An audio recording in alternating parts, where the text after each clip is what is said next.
விதைகள் இயக்கம் இது மண்ணிற்கு மக்களுக்குமான விதைகளின் குரல். KN நேரு செஞ்ச 2300 கோடி ஊழலை பற்றி உங்க எல்லாருக்குமே தெரியும். இந்த வழக்க அதிமுக சும்மா விடுற மாதிரி கிடையாது. அதிமுக களம் இறங்கிடுச்சு. இவங்கள சும்மா விடுற மாதிரி கிடையாது. இந்த தமிழ்நாடு அரசு KN நேருவை காப்பாற்றுவதற்கு லஞ்ச ஒழிப்பு துறையை, தமிழ்நாடு காவல்துறையை எந்த அளவிற்கு தவறாக பயன்படுத்துகிறது என்பதை இன்றைக்கு அதிமுக வெட்ட வெளிச்சமாக்கி இருக்கிறது. இன்றைக்கு அதிமுக தொடுத்த வழக்குல நீதிமன்றம் இன்னைக்கு அதிரடியான தீர்ப்பை வழங்கி இருக்கிறது. அதை பற்றி தான் இந்த காணொலியில நாம இன்னைக்கு விரிவாக பார்க்க போகிறோம். இதுவரைக்கும் நம்முடைய யூடியூப் சேனலை நீங்க சப்ஸ்கிரைப் பண்ணாம இருந்திருந்தா மறக்காம சப்ஸ்கிரைப் பண்ணிடுங்க. அப்படியே பக்கத்துல இருக்க அந்த பெல் சிம்பலையும் கிளிக் பண்ணிட்டீங்கன்னா நாம போடக்கூடிய வீடியோக்கள் உடனடியாக உங்களை வந்து சேரும். 2025 அக்டோபர் மாசமே அமலாக்கத்துறை தமிழ்நாடு டிஜிபிக்கு ஒரு கடிதம் எழுதுகிறது. சின்ன கடிதம் இல்ல, பெரிய கடிதம். ஒரு பெரிய பண்டலே அடிச்சு அனுப்பியிருக்கு. இந்த மாதிரி நகராட்சி மற்றும் குடிநீர் வழங்கல் துறையில KN நேரு அவர்களால் பணியை வழங்குறோம்னு சொல்லிட்டு மோசடி பண்ணி 35 லட்சம் ரூபாய் வரைக்கும், 25 லட்சம் டு 35 லட்சம் ரூபாய் வரைக்கும் ஒரு தலைக்கு இவ்வளவு அமௌண்ட் வாங்கியிருக்காங்க அப்படின்னு சொன்னது மட்டுமல்லாமல் பணி உயர்வுக்கு, இடமாற்றம் செய்வதற்கு அப்படின்னு சொல்லிட்டு பல வகையில இவங்க கமிஷன் அடிச்சிருக்காங்க. 950 கோடி, அப்புறம் 800 கோடி இப்படின்னு சொல்லிட்டு இவ்வளவு கம்ப்ளைண்ட 2 தடவை கம்ப்ளைண்ட் அனுப்பியிருக்காங்க. பணி மோசடி, பணி கொடுக்குறோம்னு சொல்லியும் தேர்வு போலியாக தேர்வு நடத்தி அதுலயும் பணம் அடிச்சிருக்காங்க.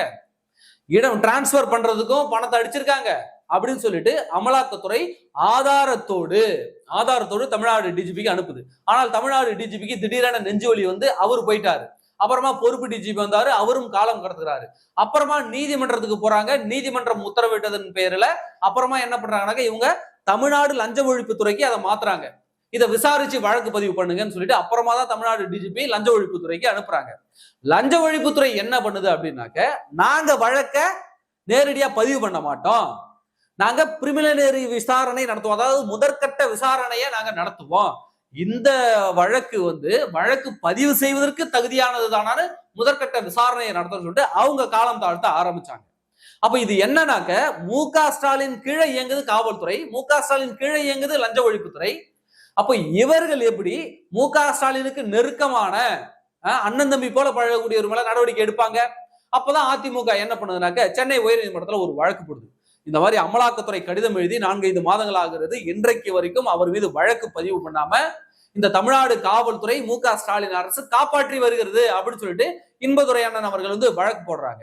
அந்த வழக்குல சென்னை உயர்நீதிமன்றம் என்ன சொல்லுதுன்னா, லஞ்ச ஒழிப்புத்துறைக்கு 6 நாட்களுக்கு முன்னாடி தான் சொன்னுச்சு, இந்த வழக்கு தவறு நடந்ததற்கான முகாந்தாரம் உள்ளது, இவர்கள் இந்த ஆவணங்களை உங்களுக்கு கொடுத்திருக்காங்க, தவறு நடந்திருப்பான அத்தனை ஆதாரங்களும் இதுல இருக்கிறது, அதனால உடனடியாக வழக்கு பதிவு பண்ணுங்கன்னு சொல்லிட்டு சென்னை உயர்நீதிமன்றம் உத்தரவிட்டு இருக்கிறது. ஆனால் இந்த லஞ்ச ஒழிப்புத்துறை இன்னைக்கு வரைக்கும் 6 நாள் ஆச்சு, இன்னைக்கு வரைக்கும் வழக்கு பதிவு பண்ணவில்லை. அப்ப இன்னைக்கு அண்ணன் இன்பதுரை அவர்கள் என்ன பண்ணிருக்காருன்னா, மீண்டும் சென்னை உயர்நீதிமன்றத்தை அணுகிறார். சென்னை உயர்நீதிமன்றத்தை அணுகி, நீங்க உத்தரவிட்டு 6 நாள் ஆகுது, ஆனால் இந்த டிவிஎஸ்சி, அதாவது இந்த தமிழ்நாடு லஞ்ச ஒழிப்புத்துறை இப்ப வரைக்கும் FIR KN நேரு மேல போடல. எனவே இந்த டிவிஎஸ்சியின் மீது, லஞ்ச ஒழிப்பு துறையின் மீது நீதிமன்ற அவமதிப்பு வழக்கு தொடர்வதற்கு எனக்கு அனுமதி கொடுங்க அப்படின்னு அண்ணன் இன்பதுரை அவர்கள் கேட்டிருக்காங்க.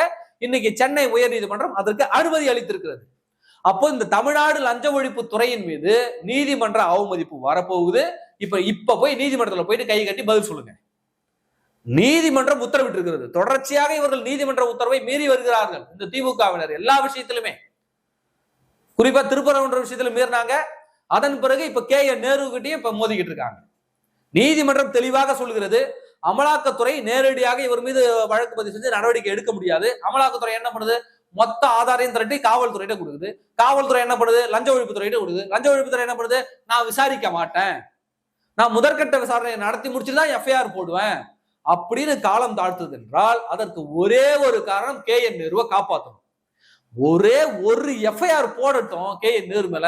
KN நேருவினுடைய கதை என்ன ஆகுதுன்னு மட்டும் பாருங்க.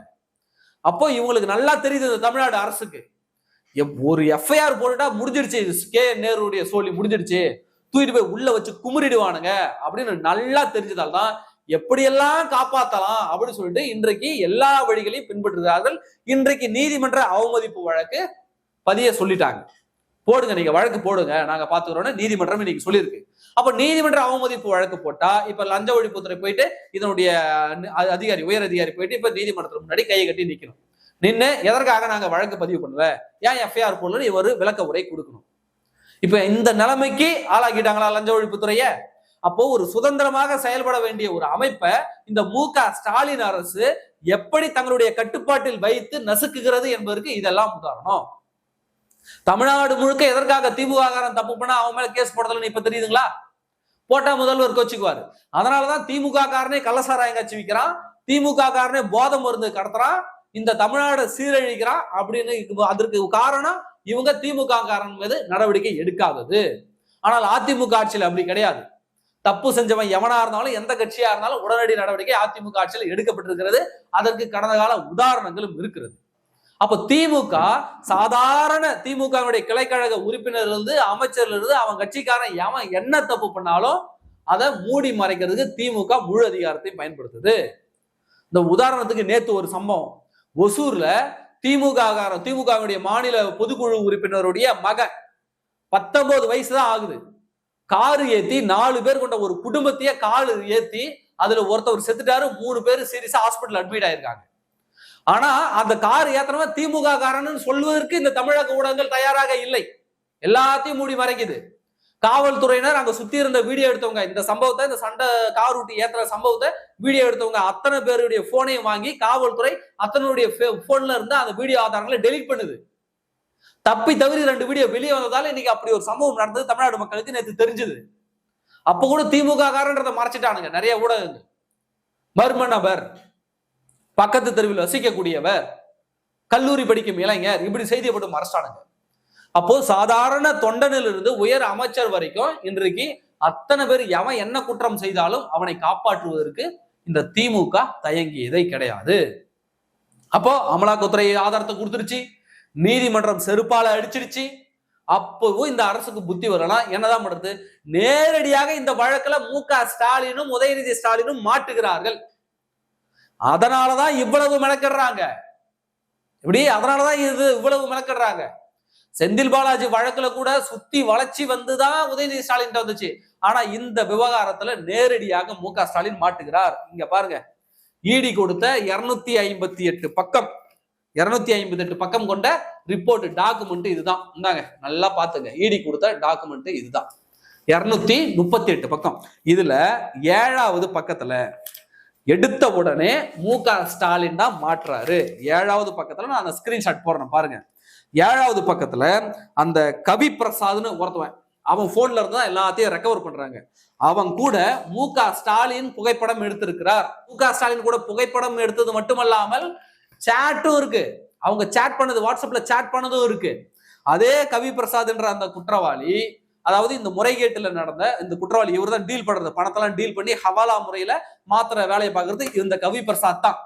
இந்த கவி பிரசாத் KN நேரு கூடயும் அப்படியே போட்டோ எடுத்திருக்காரு.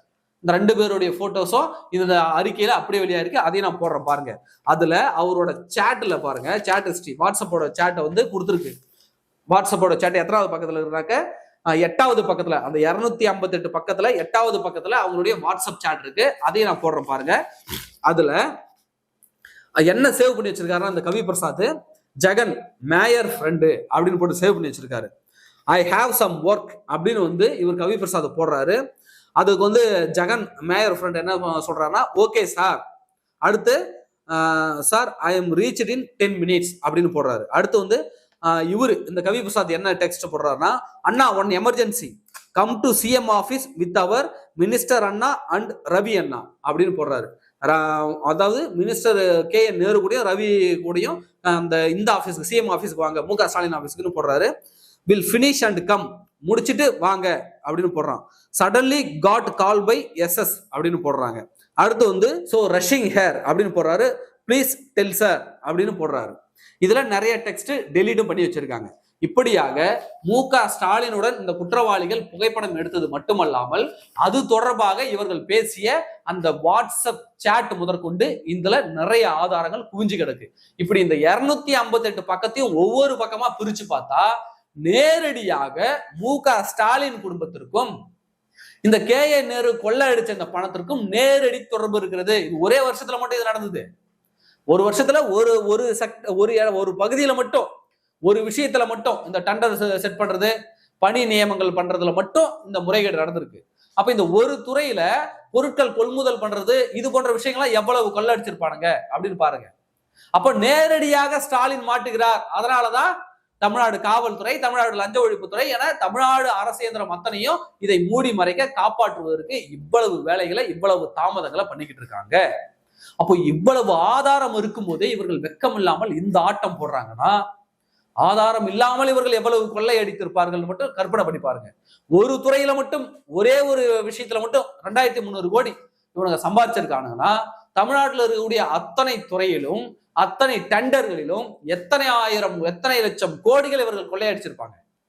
அப்போ KN நேருவை இவர்கள் காப்பாற்றுவதற்கு ஒரே காரணம் MK ஸ்டாலினை தப்ப வைப்பதற்கு. இன்றைக்கு நீதிமன்றம் டைட்டா பிடிச்சிருச்சு. இன்பதுரை கிட்ட சொல்லிடுச்சு, நீங்க நீதிமன்ற அவமதிப்பு வழக்கு தொடருங்க, நாங்க பாத்துக்கிறோம் அப்படின்னு நீதிமன்றம் இன்னைக்கு அனுமதி கொடுத்துருச்சு. எப்படியும் இன்னைக்கு அல்லது நாளைக்குள்ள DVACயின் மீது நீதிமன்ற அவமதிப்பு வழக்கு போடதான் போறாங்க. இன்னும் 2 நாள்ல KN நேரு மீது FIR இந்த தமிழ்நாடு லஞ்ச ஒழிப்பு துறையை போட வைக்கதான் போகுது நீதிமன்றம். FIR மட்டும் போட்டுட்டோம், இந்த KN நேருவை தூக்கி வச்சு எங்க வச்சு குமுறாங்கன்னு மட்டும் பாருங்க. உடனே இந்த திமுக முட்டு கொடுக்க வருவான். அரசியல் பழி வாங்குகிறது. அப்ப இந்த 258 பக்கம் என்னதுரா? இந்த ஆதாரம் என்னதுரா? குப்பையா? பழிலாம் வாங்கல, உண்மைதான். இவனுக்கு திருடுறது உண்மை, இவனுக்கு திருட்டு பயலுகன்றது உண்மை.